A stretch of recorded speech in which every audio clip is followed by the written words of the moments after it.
What's going on, everybody? I know it's been a hot minute. It's been a hot minute since I've made a video, and everything in my life is going very, very well, guys.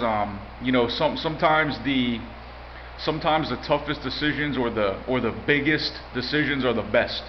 And as you all know, like I was living in a small town, living this comfortable kind of life, coasting, if you will. I was kind of stagnating, and then I decided to just take a risk and move out here to the DC area with people that I didn't really know.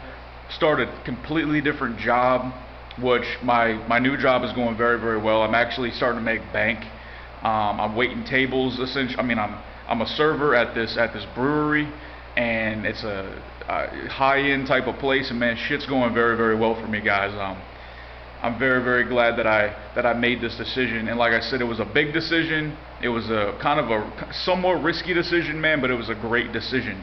And like I said, sometimes the biggest decisions are the best ones, man, if you make the right one, of course.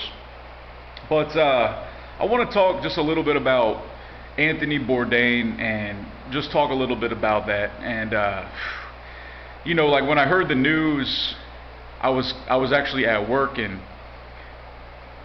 I kind of dealt with it more intellectually rather than emotionally. And what I mean by that is I didn't really get emotional about it. I just perceived it as, oh, okay, he's dead, okay, and I'm just going to move on. So I can't really watch his shows anymore. Like, I can't watch Parts Unknown. I can't watch no Reservations anymore, because it's almost like fuck that guy, like fuck that dude. And I know I've made videos where I talked about how I want to kill myself and how I felt depressed and boo boo bee boo. And I do get it, man. Like people have their demons, but for a guy of his level, man, because Anthony Bourdain, he lived. I mean, again, this is from an outsider looking in. I'm not him, of course. I don't know what it's like inside of his mind, but my point is that he had the life that everybody dreams of, man. He was a successful author, successful chef. He got to travel the world, go to places that people would only dream about, that people would only read about, that people would watch on TV. Got to go to all these parts unknown, if you will, eat delicious food from all over the world, meet people from everywhere. He had friends in every single pocket of the fucking globe, man. Super famous, super successful. I mean, I'm assuming he was a multi-millionaire, super fucking rich, trained Brazilian Jiu-Jitsu anywhere he went. He had a fucking smoking hot wife. He has a daughter. He was in good shape. He's a good-looking guy, man. Super successful.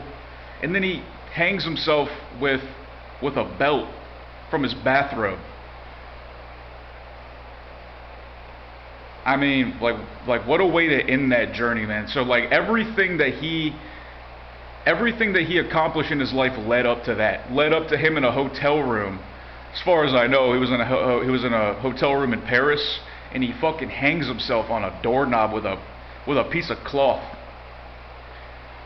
And there's a quote that a buddy of mine sent me. He says, "I understand there's a guy inside me who wants to lay in bed, smoke weed all day, and watch cartoons and old movies. My whole life is a series of stratagems to avoid and outwit that guy."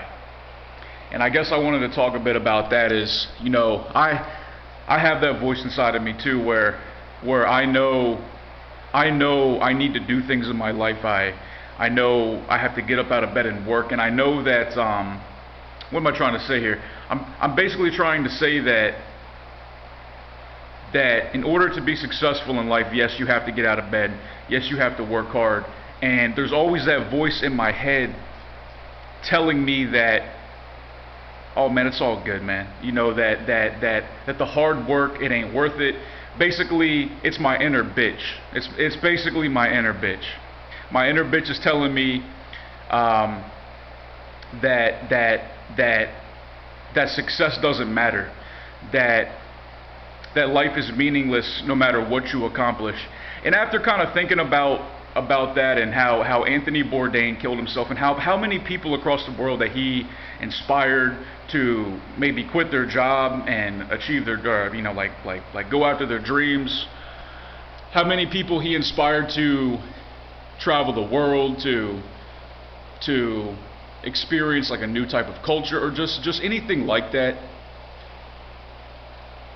That never would have happened if he would have listened to his inner bitch and laid in bed and watched cartoons and smoked weed all day.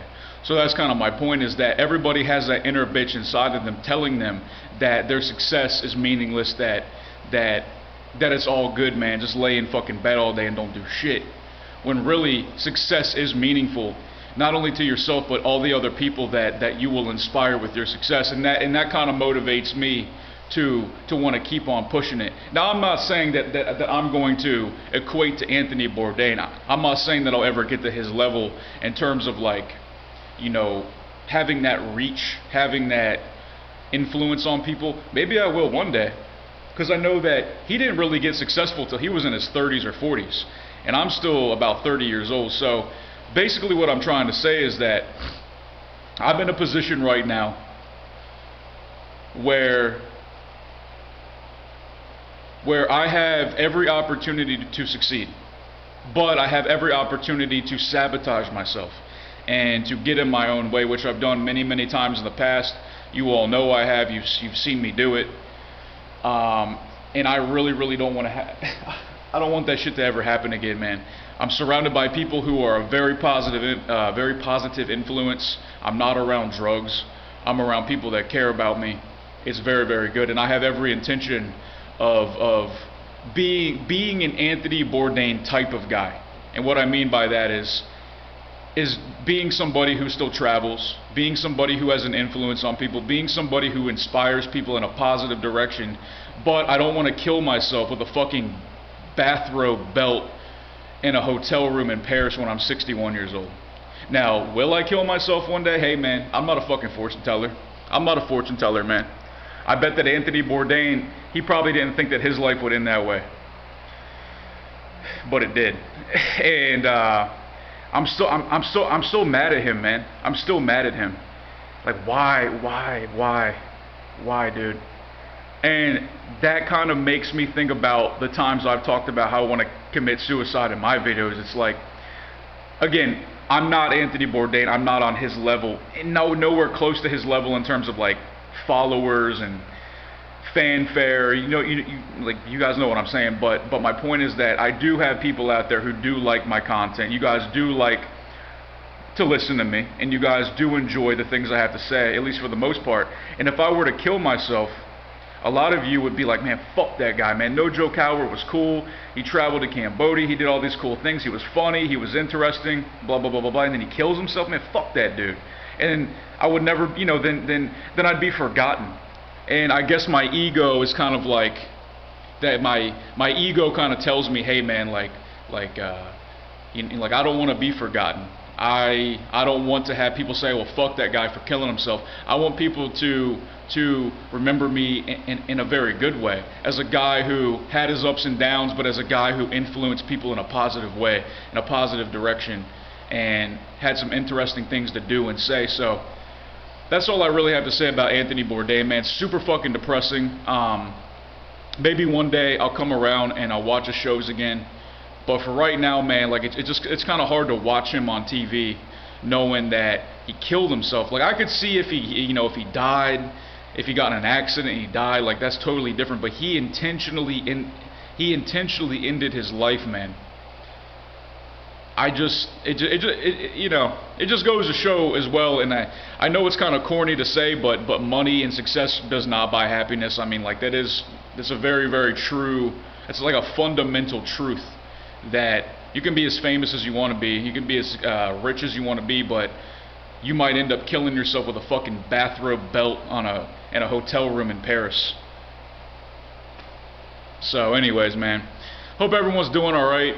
Sorry I haven't been doing videos. I've just been super busy with my new job and just getting acclimated to my new surroundings and everything. So if you guys want to shoot me an email, you guys have any video ideas, man, it's going to be nojokestriking@gmail.com. Bitches.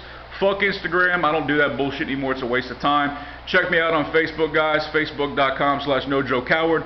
All that'll be in the description box below. Peace.